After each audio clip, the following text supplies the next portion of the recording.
کو، والدین کو، گارجین کو، بڑوں کو، سرپرستوں کو اس کی فکر کرنی ہے کہ ہمارا ایمان بھی سلامت رہے، ہمارے بچوں کا ایمان بھی سلامت رہے، ہماری بچیوں کا ایمان بھی، ہمارے گھر کی عورتوں کا، بڑوں اور چھوٹوں کا، سب کا ایمان کس طریقے سے محفوظ رہ سکے، اس کی فکر کرنی پڑے گی،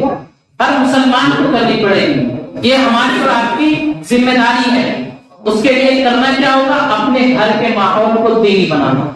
گھر کا ماحول جب دینی ہوگا اور گھر کا ماحول جب اسلامی ہوگا، ایمانی ہوگا، تو وہ بچہ جو اس ماحول میں تربیت پائے گا، وہ بچی جو اس ماحول میں پلی بڑھے گی،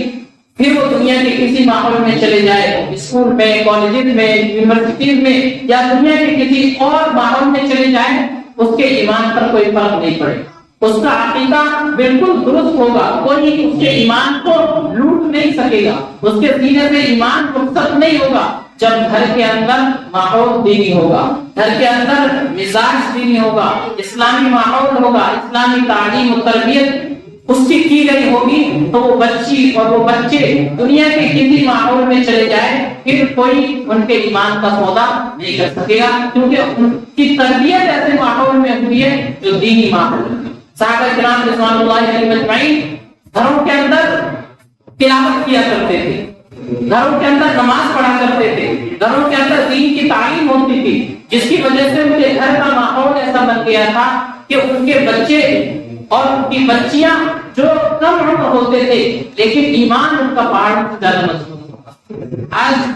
ہمارے گھروں کا ماحول دیکھ کے صحابہ کے گھروں سے قرآن کی تلاوت کی آواز آتی ہے، ہمارے گھروں سے گانے بجانے کی آواز آتی ہے، ایک کونے میں باپ بیٹھا ہوا ہے موبائل لے کر کے، وہ بھی گانے بجا رہا ہے، ایک طرف ماں بیٹھی ہوئی ہے، وہ بھی گانے بجا رہی ہے، اور دوسری طرف بچے لگے ہوئے، تو پورا ماحول ہی ایسا بن گیا جس کی وجہ سے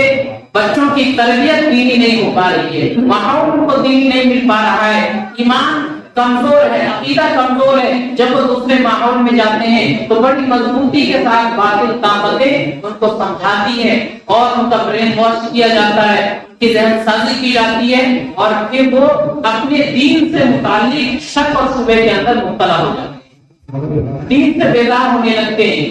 اپنے دین سے دور ہونے لگتے ہیں، اور نتیجہ یہاں تک پہنچتا ہے کہ وہ ایک دن اپنے دین کو، ایمان کو خیر آباد کہہ کر دوسروں کے ساتھ چلے جاتے ہیں۔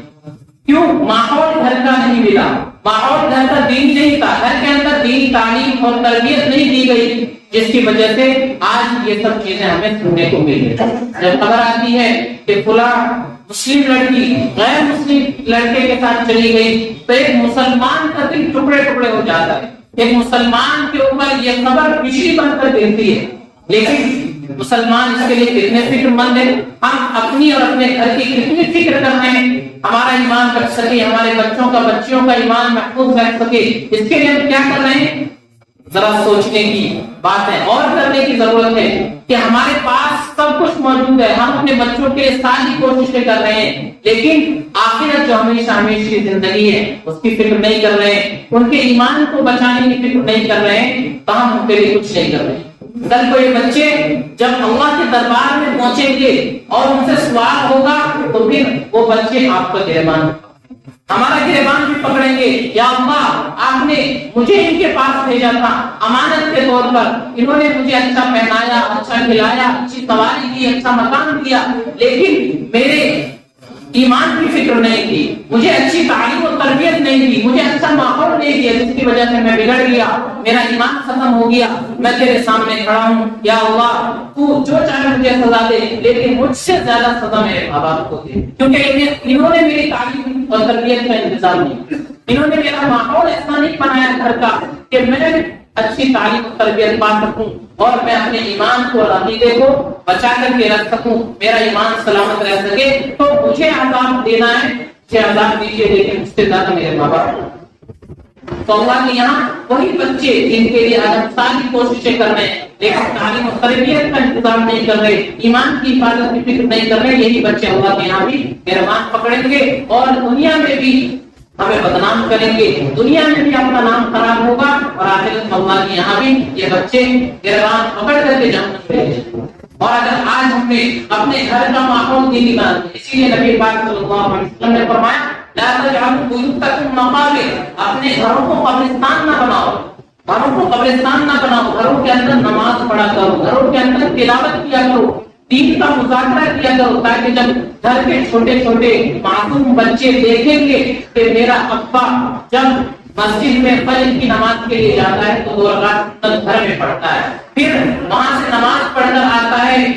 دوسرے وقت میں تو گھر پر آ کر کے نوافل کا اہتمام کرتا ہے، گھر میں قرآن کی تلاوت ہو رہی ہے اور بچہ دیکھے گا کہ گھر کے اندر دین کی تعلیم ہو رہی ہے، دین کا مذاکرہ ہو رہا ہے، تو اس بچے کے ذہن میں یہ بات بیٹھ جائے گی، اس بچے کے دل میں قرآن کی اہمیت، ایمان کی اہمیت، نماز کی اہمیت بیٹھ جائے گی، پھر وہ بچہ دنیا کے کسی ماحول میں چلا جائے اس کو کوئی بگاڑ نہیں سکتا، کوئی اس کے ایمان کا سودا نہیں کر سکتا، کوئی اس کو گمراہ نہیں کر سکتا۔ تو ہمیں اپنے گھر کا ماحول دینی بنانا ہوگا، گھر کا ماحول دینی بنائیں گے انشاءاللہ ہر قسم کے فتنے سے ہمارے بچے محفوظ رہیں گے، کوئی ان کے ایمان کا سودا نہیں کر سکتا۔ ابھی ہم دیکھ رہے ہیں جتنی خبریں آ رہی ہیں ان لڑکیوں کا، ان بچوں کا اگر جائزہ لیا جائے، ان کے گھروں کو دیکھا جائے تو گھر کا ماحول بھی نہیں ہے، گھر کا ماحول اسلامی نہیں تھا، جس کی وجہ سے یہاں تک انجام گیا۔ تو ہمیں اور آپ کو یہ فکر کرنی ہے تھوڑی دیر صحیح لیکن اپنے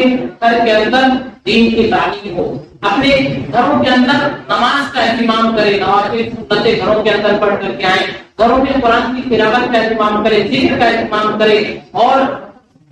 ہفتے میں یا مہینے میں کسی عالم کو بلا کر کے، کسی دیندار آدمی کو بلا کر کے گھروں کے اندر مذکورات کے اندر ایمان کی اہمیت پر، اسلام کی اہمیت پر بات چیت ہو، تاکہ ان کے ذہن میں برابر یہ بات آتی رہے کہ ہماری اور آپ کی کامیابی اللہ نے کسی ایمان کے ساتھ متعلق ہونے میں رکھی ہے۔ اگر ایمان سے ہمارا تعلق نہیں ہے، دین سے تعلق نہیں ہے، تو ہم کتنے بھی کامیاب ہیں اللہ کی نظر میں ہم کامیاب ہیں، اللہ کی نظر میں ہم ناکام ہے۔ اور اگر دین سے ہمارا تعلق ہے، ایمان سے تعلق ہے، مسجدوں سے تعلق ہے، دینی جماعتوں سے تعلق ہے، تو ہمارے پاس کچھ نہیں ہے لیکن اس کے باوجود ہم اللہ کی نگاہ میں کامیاب ہیں۔ تو ہمیں اور آپ کو اس کی فکر کرنی ہے۔